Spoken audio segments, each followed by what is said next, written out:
In today's video, we're going to take a look at my rooftop solar installation project, what I learned from it, things I would do differently, what the process was for me for the installation.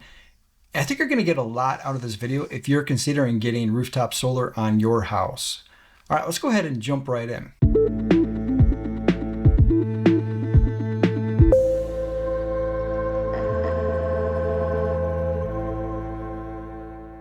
Now here's my house and here is the installation. It was a 48 panel installation on a brand new roof. I'd installed the roof the year before, so it was brand new. I had a roof that was about 20 years old, so it definitely needed to be replaced. We had a couple of leaks. They actually had to replace some of the sheathing as part of the process, so it was definitely time to replace that roof, which makes it a great time to consider solar. And you might be thinking the same thing I was at the time. I'm going to put a whole bunch of holes in my brand new roof. This turned out to be kind of a big factor for me on why I didn't want to do it myself. Is I wanted to make sure professionals, or what I consider professionals, actually did the installation to probably try to protect the longevity of my roof. Roofs are expensive. Nobody wants to replace a roof. I didn't have any hail damage that I can blame it on that the insurance company would cover it. I know a lot of people like to do that. I didn't have any of that, so that wasn't an option for me. I had to pay outright to replace my roof. But I installed 48 panels, both on the front and the back, for the combination of the 48 panels. Now my house doesn't perfectly line up with the north-south like you would ideally want. It is a little bit in the middle of the south-north facing, so I've got a little bit of east-west, and it was important to me that I put panels on the front of my house as well as the back. I knew that when I did my solar installation, I wanted to max out the solar capability of my house. I wanted to put as many panels as the roof would support. And as you can see by the pictures, I really did do that. Pretty much every square inch of the roof is covered by solar. Now, most counties are going to require that you have a little bit of walking room around your solar, so you're not going to be able to use that distance when you're putting up the solar panels. Now, I probably had a couple extra inches, as you can see, but it was actually pretty close to the edge here, and it's within the standard, so it did pass inspection, but it did get pretty close up here, which actually makes it a challenge just to get up there now that it's on. But you can still get up there pretty easily, so it's not a big deal. Now, when we look at the back, you can see, again, I really did maximize all of the installation area that I had on my roof. There isn't a square inch available. And again, 48 panels. The entire system was just under 22 kilowatts of DC. Now, I did use Enphase microinverters for my installation, so the AC is a little closer to around 19 kilowatts of usable energy that I'm getting out of my roof. There is a little bit of loss when you do the microinverter approach, and I knew that going into it, and I was okay with that loss. I really like the idea of the microinverters. I know you can do kind of the same thing with optimizers these days, but I really like that panel level monitoring, and Enphase has a pretty good track history with being reliable, and I pretty much decided that that was kind of the way that I wanted to go with my installation. There are a lot of different options. You don't have to tie yourself to Enphase. We're going to talk a little bit about that in this video. Now, one of the considerations I made when I was deciding what I want to do for the solar installation is I didn't really want to get up on the roof. Now, my roof's not that bad. The slope isn't too crazy. I've been on some roofs where the slope was just ridiculous. And in one particular example, I was on the second floor roof and nearly slid off. And that left a lasting impression for me that I knew that I didn't like spending a lot of time on top of roofs. I was pretty sure that I wasn't going to be interested in doing this. Between the heights, the potential of falling off the roof, and the idea of putting a lot of holes in my roof, I was pretty solid in the camp of, hey, I'm going to hire somebody to do this process. So I spent a lot of time looking for companies that I thought would do a good job with that installation. Again, roofs aren't cheap, so you want to protect your investment as much as you can. Now, as far as the panels themselves, I went with Canadian Solar, and there's going to be a little bit of a story as far as the Canadian Solar, but I went with Canadian Solar 450 watt panels, and then it's paired with Enphase microinverters. They're the 384 watt versions. Now, you might be wondering, hey, you've got panels that are 450 watts. Why'd you get a 384 watt microinverter? Well, you size them a little bit lower than the panel. The 460 watts for the panels is kind of the optimistic or the most implausible of what you're going to get out of that panel. So you size it a little bit lower. You could, in theory, get a maxed out microinverter or optimizer that will allow all the energy through, but you're probably going to pay a lot more for that device than if you size it a little bit lower, and you also plan that you're going to lose a little bit of energy every single year for the life of your solar system, so you don't necessarily need to max out that microinverter. Now, what process did I use to select an installation company? I went to EnergySage, and I don't get anything by telling you to go to EnergySage or to try out their portal,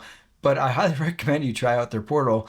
There's no commitment requirement. You just go in there, put your information into the system, and it provides you options in your area at no cost to you. It's kind of a no-brainer as a place to start as far as trying to find companies to pair with for your energy installation needs. Now, these are my actual results when I went in here and did this. And I'm going to give you some pointers if you're going to use this exact same process. You'll see that I got 4 quotes in here, and all of these are different. So my first recommendation is, if you're going to try to do this comparison, is first of all, do a lot of research. Take a look at your energy bill, have an idea of what you're looking for energy, even though you might have no idea what you're looking for.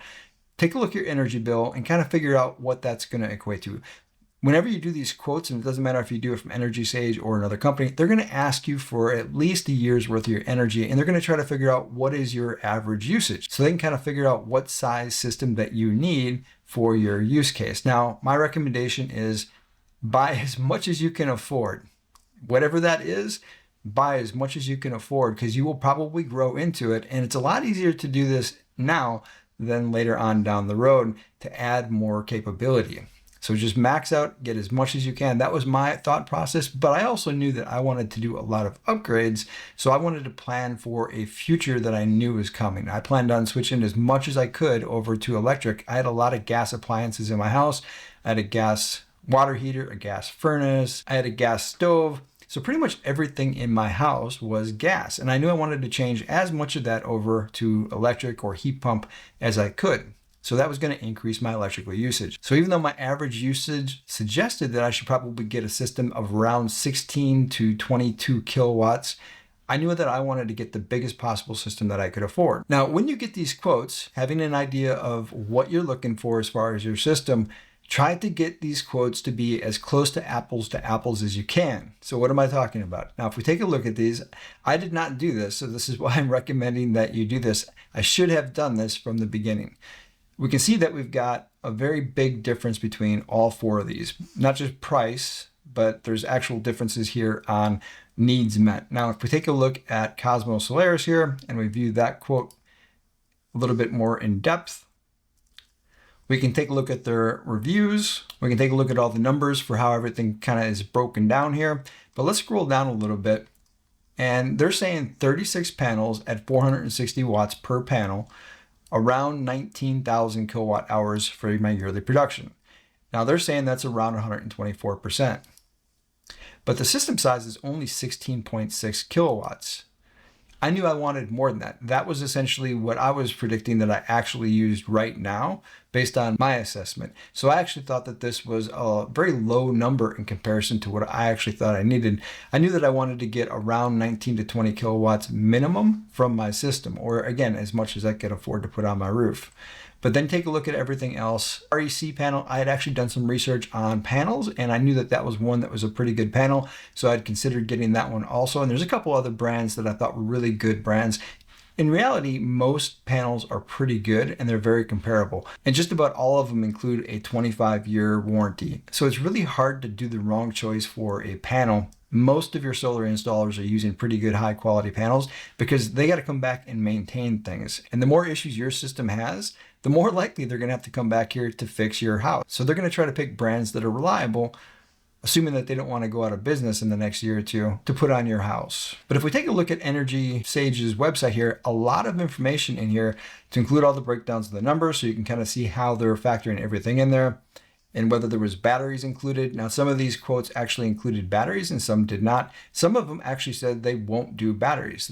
I'm in a 1-to-1 net meter, and it really doesn't make sense to have a lot of batteries. And on that point, I kind of agreed. I wasn't quite ready for batteries.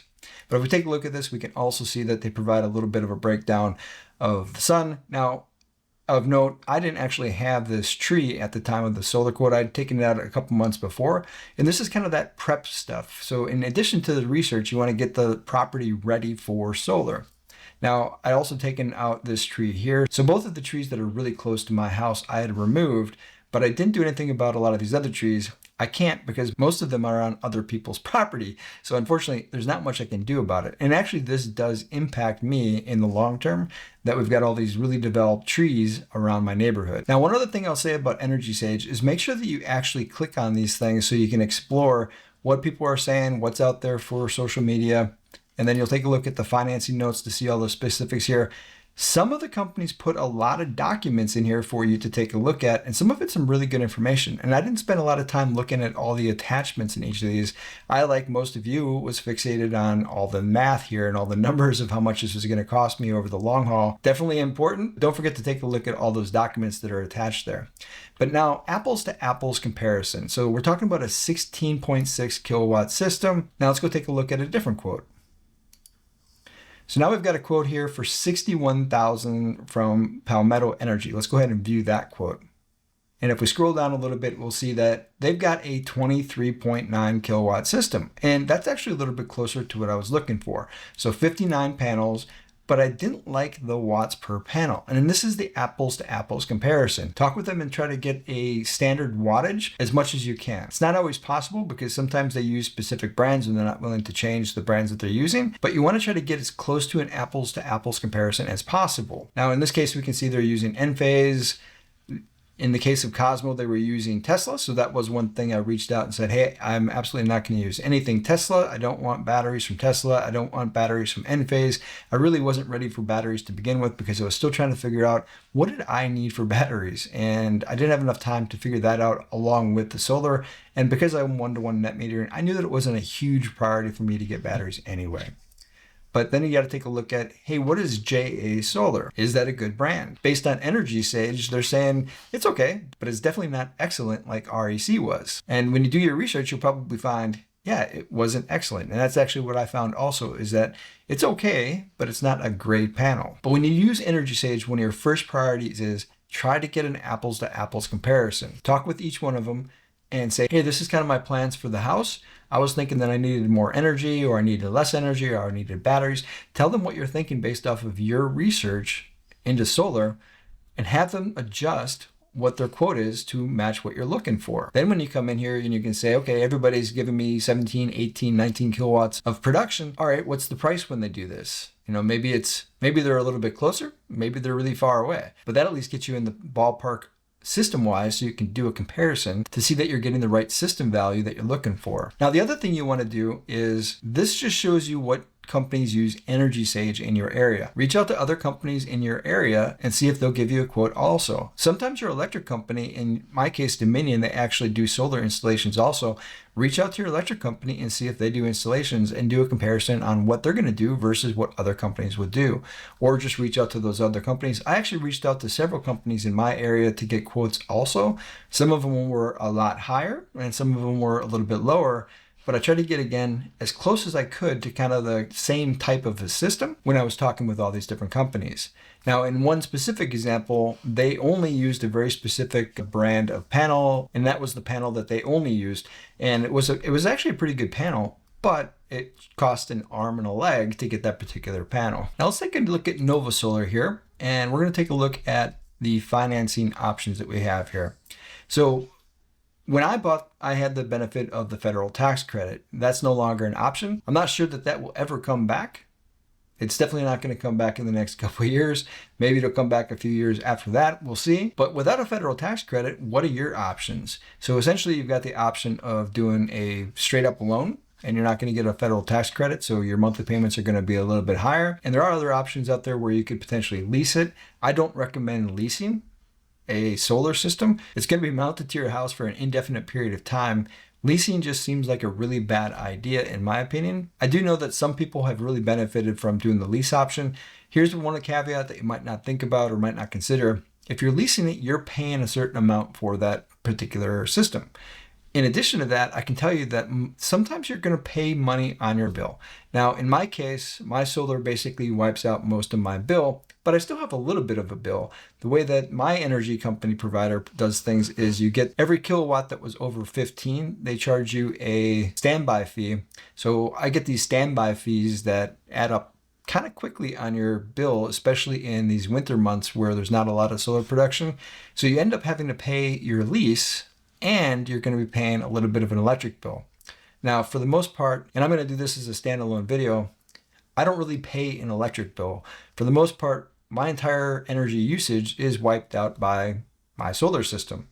And it's even better now that I've got batteries because I'm using batteries for the nighttime hours. But my system was incredibly expensive, especially when you factor in the addition of the batteries.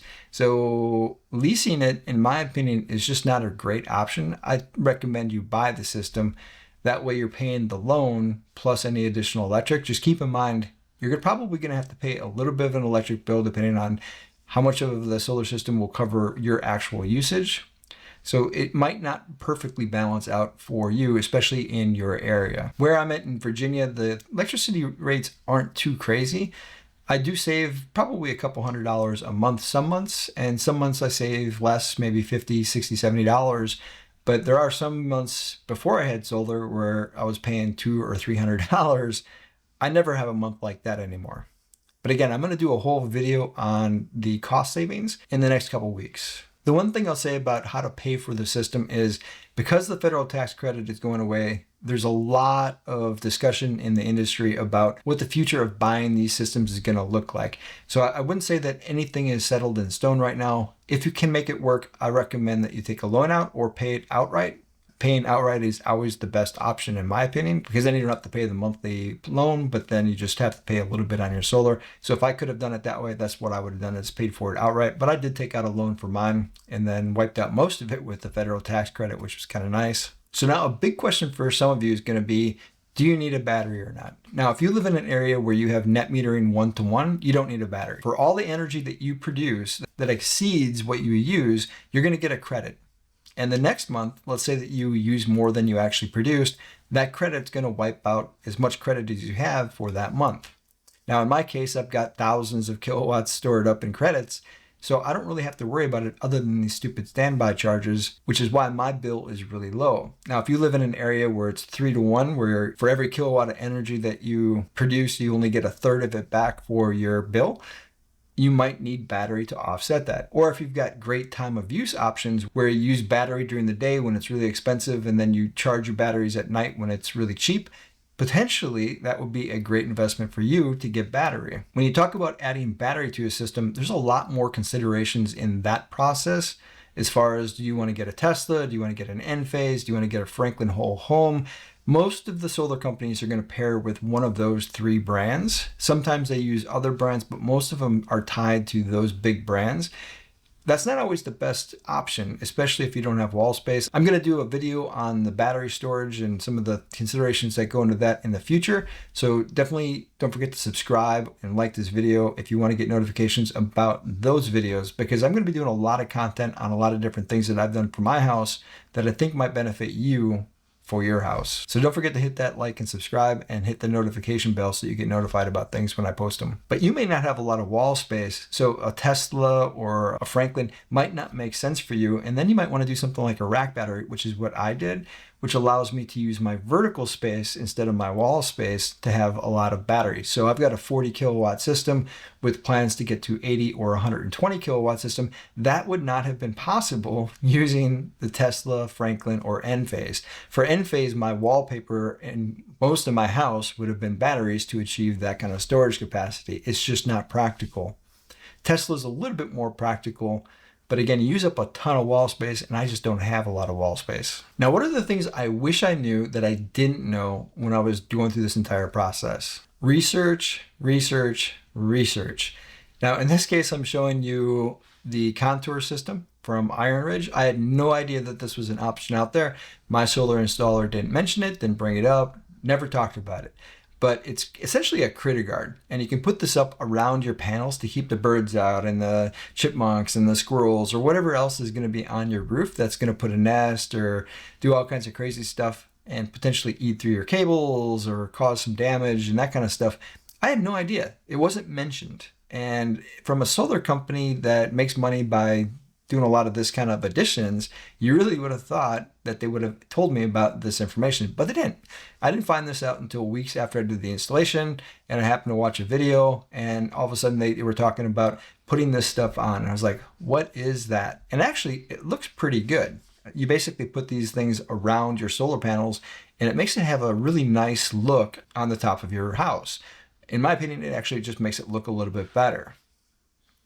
Now this is the Iron Ridge. I've got an Iron Ridge rack system, so this is essentially what I would have needed.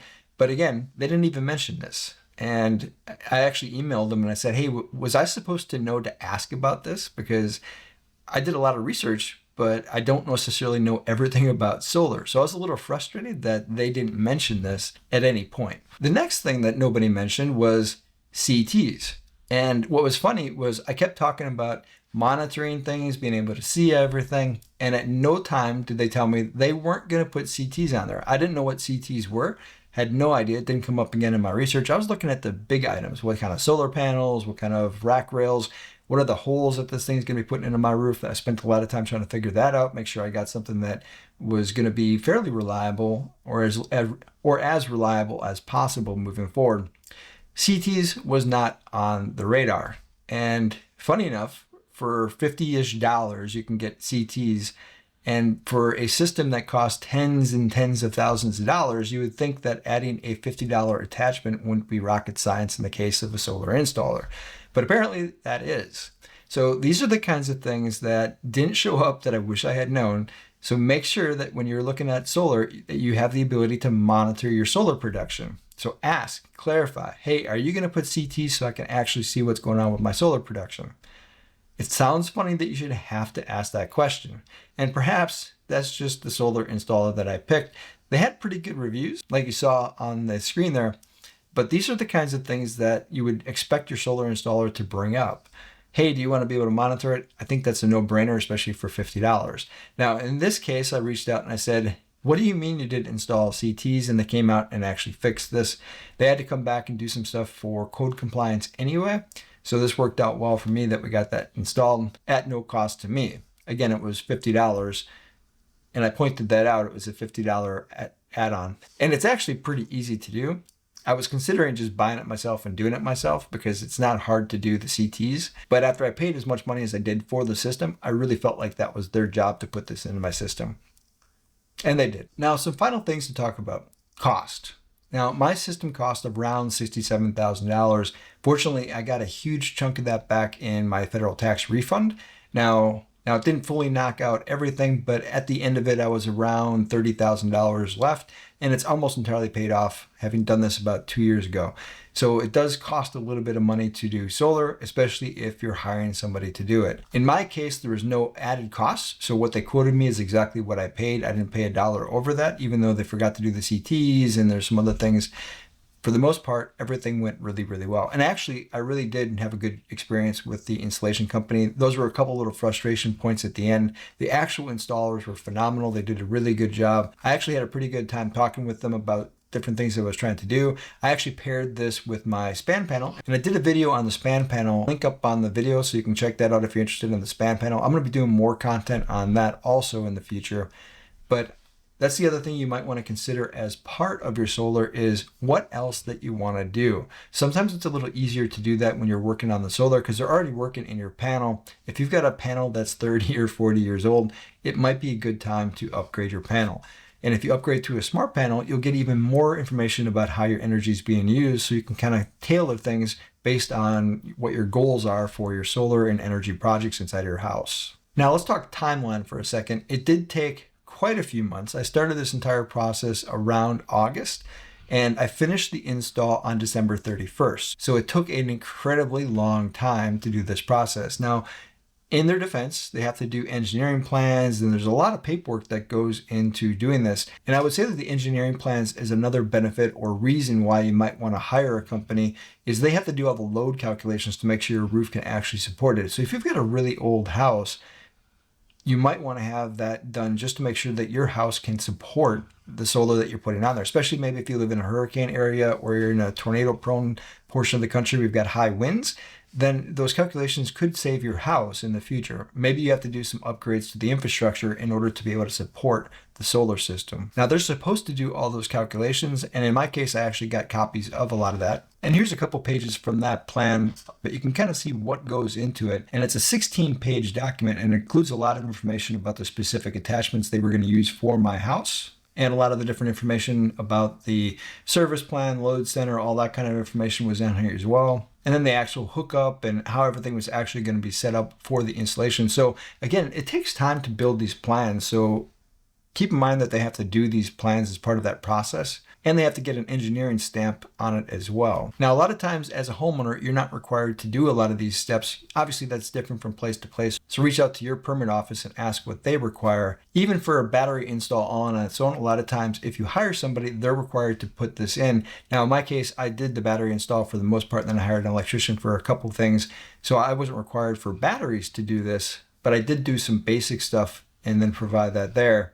But I didn't do anything anywhere near as advanced as this as part of my process. But again, I'm going to do a video on that. So now maybe you're fine with getting up on your roof and putting lots of holes in it, or maybe you've got plenty of room in your backyard or on your lot for ground mount systems and you want to do it yourself. And solar is really not that difficult, especially since there's tons of videos out there on how to do it, either on the roof or in the ground mounted systems. So you can definitely handle this yourself. It's really not that complicated. There are some specialty tools that you would need, especially for ground mount. Getting up on the roof, not too complicated as long as you've got a ladder and a hammer, and a couple other tools would probably be helpful, but not overly difficult to do. Signature Solar is an awesome option. Now, I currently don't have an affiliate link for them, although I might in the future, so you might see an affiliate link in the description of this video. I really like Signature Solar.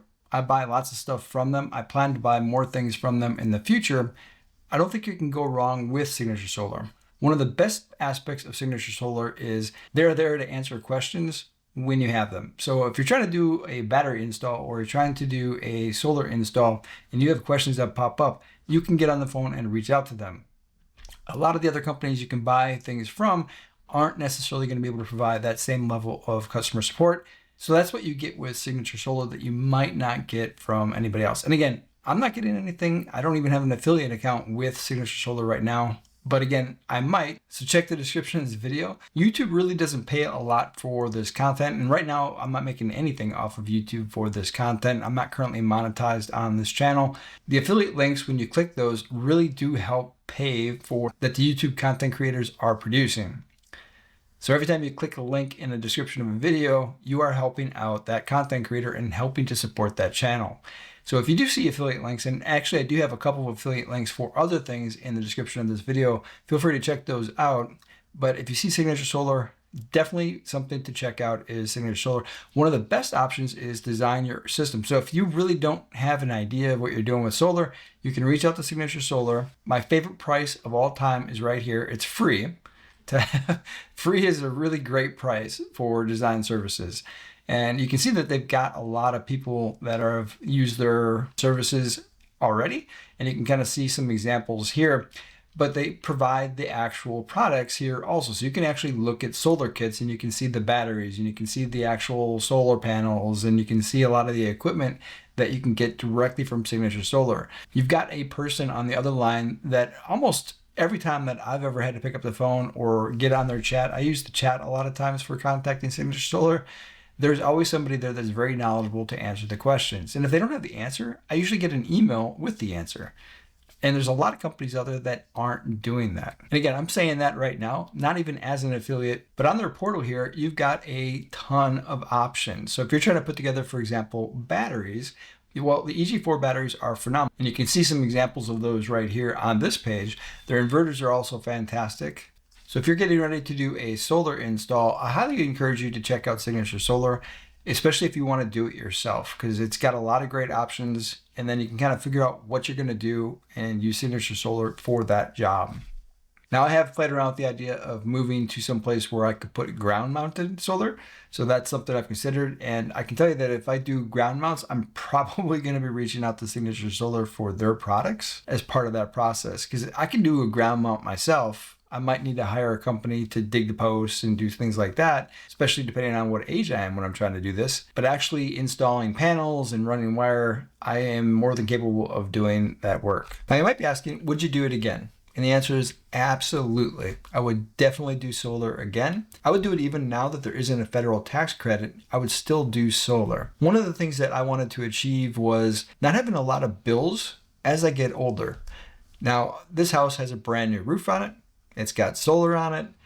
I will probably live in this house until I die, and I'm not going to have huge energy bills, assuming that the panels continue and the warranty and everything works the way that it's supposed to, ever. So my electricity bill is around $30-ish, and actually I completely offset that with SRECs anyway, so I actually don't have an electric bill, and actually I make a little bit of money from them. I'm still waiting for the entire year so I can average everything together to see exactly what I paid versus what I received, but I think it's going to be pretty close to a net zero. Now, next year might be a little bit different because I've had a whole bunch of upgrades from geothermal to a heat pump water heater to eventually I'll be getting an EV. So there are some things in my future that, again, I knew I wanted to do all these things and they all take a lot of electricity. So my number one recommendation for you is to think about what your future is going to look like. Are you going to have an EV? Are you going to have an induction cooktop? Are you going to convert any gas appliances over to electric?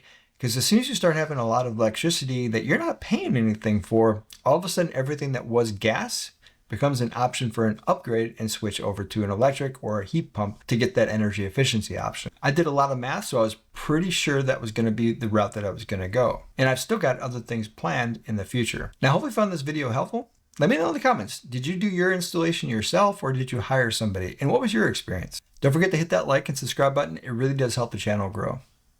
Until next time.